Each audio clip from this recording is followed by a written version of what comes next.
राधे राधे दोस्तों, स्वागत है आप लोग का हमारे YouTube चैनल सनातन की जानकारी 24 में। दोस्तों, हिंदू धर्म में नागों का एक विशेष स्थान है। यह नाग जात मानव और देवताओं दोनों के साथ जुड़े हुए हैं। सभी नाग जाति महर्षि कश्यप और कद्रु की संतान मानी जाती हैं। विभिन्न पुराणों, महाकाव्यों और महाशास्त्रों में नागों का विस्तृत वर्णन मिलता है।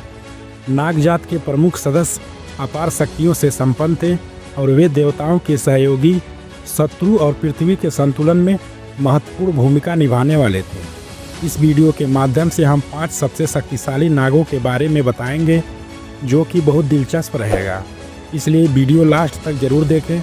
अगर वीडियो अच्छा लगे तो वीडियो को लाइक करें और चैनल पर नए हैं तो चैनल को सब्सक्राइब करें तथा बेल आइकन की घंटी जरूर दबाएं। 5वें नंबर पर है पद्मनाभ। पद्मनाभ नाग जो संपत्ति और समृद्धि के रक्षक के तौर पर जाने जाते हैं। पद्मनाभ नागों में सबसे संपन्न और ऐश्वर्यशाली नाग माने जाते हैं। वे धन, वैभव और समृद्धि के प्रतीक हैं। पद्मनाभ नाग का नाम उनके पद्म यानी कमल के समान चमकदार फन और दिव्य स्वरूप के कारण पड़ा। इनकी प्रमुख विशेषताएं और शक्तियों के बारे में बात करें तो इन्हें संपत्ति और ऐश्वर्य के रक्षक के रूप में भी जाना जाता है। इन्हें नागलोक का कोषाध्यक्ष भी कहा जाता है और यह लक्ष्मी देवी के सहायक भी माने जाते हैं। पद्मनाभ भी भगवान विष्णु के अनन्य भक्त थे। पद्मनाभ नाग को एक विशाल और दिव्य सर्प के रूप में वर्णित किया गया है। उनके शरीर पर स्वर्णिम और नीले रंग की आभा होती है तथा उनके फन पर एक दिव्य पद्म कमल चिन्ह विद्यमान होता है। उनके फनों की संख्या अनेक हो सकती है और वे जल एवं धरती दोनों लोकों में निवास करने वाले नाग माने जाते हैं। पद्मनाभ का उल्लेख भागवत पुराण, गरुड़ पुराण, नाग शास्त्र में मिलता है। पद्मनाभ नाग की पूजा विशेष रूप से नाग पंचमी के दिन की जाती है। माना जाता है कि इनकी आराधना करने से काल सर्प दोष और राहु केतु ग्रह दोष का निवारण होता है। तांत्रिक परंपराओं में पद्मनाभ नाग की विशेष सिद्धियां बताई जाती हैं, जिससे वे तांत्रिक शक्तियों और नाग साधना के लिए पूजनीय माने जाते हैं। चौथे नंबर पर है कर्कोटक। कर्कोटक नाग अपने बल और तपस्या के लिए प्रसिद्ध थे। इन्होंने अपने योग बल और चालाकी से कई कार्य किए और कई स्थानों पर महत्वपूर्ण भूमिका भी निभाई। कर्कोटक नाग को महान तपस्वी और योगी भी माना जाता है। इन्होंने कठिन तपस्या करके महान शक्तियां प्राप्त की थी। यह नाग एक चालाक और चतुर नाग के रूप में भी माना जाता है। यह अपनी बुद्धिमत्ता से शत्रुओं को पराजित करते थे। कर्कोटक ने राजा नल को श्राप दिया, जिससे वे कुरूप हो गए थे। कर्कोटक नाग शिव जी की कृपा से बहुत शक्तिशाली और अमृत प्राप्त कर चुके थे। तीसरे नंबर पर है तक्षक नाग, जो प्रतिशोध और विष का प्रतीक माने जाते हैं। तक्षक नाग महाभारत काल के सबसे खतरनाक और शक्तिशाली नाग माने जाते हैं। वे नाग जात के प्रमुख योद्धा थे और प्रतिशोध की भावना से कूट कूट कर भरे हुए थे। महाकाव्य महाभारत में एक घटना के तहत तक्षक नाग और अर्जुन से दुश्मनी हुई थी।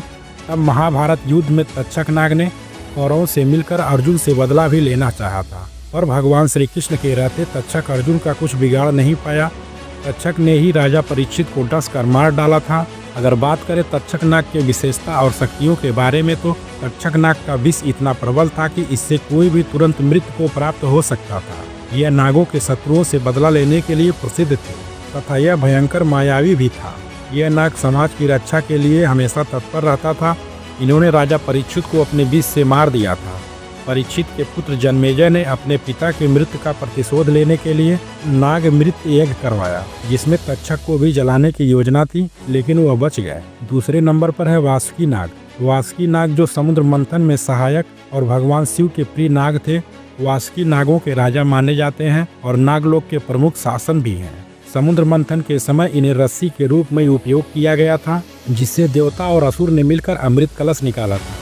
वासुकी भगवान शिव के अत्यंत प्रिय हैं और वे उनके गले में सुशोभित रहते हैं। यह अपनी जाति और शिव भक्तों की रक्षा के लिए सदैव तत्पर रहते हैं। यह नाग समाज के प्रमुख नेता माने जाते हैं।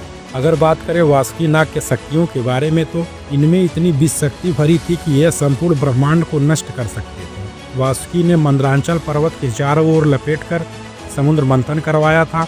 समुद्र मंथन के समय इन्हें रस्सी के रूप में प्रयोग किया गया था, जिससे अमृत और विष दोनों निकले। और जब समुद्र मंथन में हलाहल विष निकला तो भगवान शिव ने उसे पी लिया और वासुकी ने उनकी सहायता की थी। लेकिन क्या आपको पता है, वासुकी नाग से भी एक भयंकर नाग थे, जो वासुकी नाग के बड़े भाई माने जाते हैं। दोस्तों, उनका नाम जानने से पहले वीडियो को लाइक और चैनल को सब्सक्राइब जरूर करें और बेल आइकन की घंटी जरूर दबाएं। प्रथम नंबर पर है शेषनाग, जो भगवान विष्णु के अनन्य सेवक और ब्रह्मांड का आधार माने जाते हैं। शेषनाग महर्षि कश्यप और माता कद्रू के पुत्र और नागों में सबसे ज्येष्ठ नाग हैं। इनकी माता कद्रू के छल के कारण इन्होंने सब कुछ छोड़ दिया और गंधमादन पर्वत पर जाकर भक्ति में लीन हो गए। शेषनाग को नागों का राजा माना जाता है। यह एक सहस्त्र फलधारी महान नाग हैं जो अपनी अपार शक्ति से पूरे ब्रह्मांड का संतुलन बनाए रखते हैं। इन्हें अनंत नाग भी कहा जाता है, जिसका अर्थ है कि वे अनादि और अनंत काल तक विद्यमान हैं। भगवान विष्णु शेषनाग के ऊपर क्षीर सागर में शयन करते हैं, इसलिए इन्हें उनका अनन्य सेवक भी कहा जाता है। अगर बात करें इनकी विशेषता और शक्तियों के बारे में तो इनके 1000 फन होते हैं और प्रत्येक फन में वेदों का ज्ञान संचित है। शेषनाग के फन के ऊपर संपूर्ण पृथ्वी का भार माना जाता है। शेषनाग एक महान तपस्वी हैं और पूर्ण ब्रह्मज्ञानी माने जाते हैं। भगवान विष्णु का सेवक बनने के लिए शेषनाग ने बहुत कठिन तपस्या की थी। शेषनाग स्वयं भगवान विष्णु की सेवा में रहते हैं और क्षीर सागर में शेष सया रूप में मिलते हैं।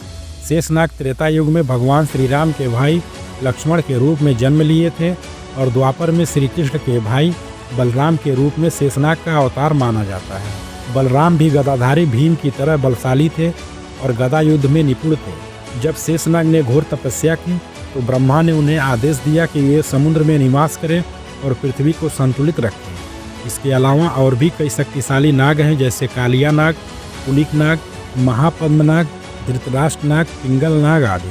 दोस्तों, पूरा वीडियो देखने के लिए धन्यवाद। राधे राधे दोस्तों, मिलते हैं आपसे अगले वीडियो में। तब तक के लिए जय श्री राम।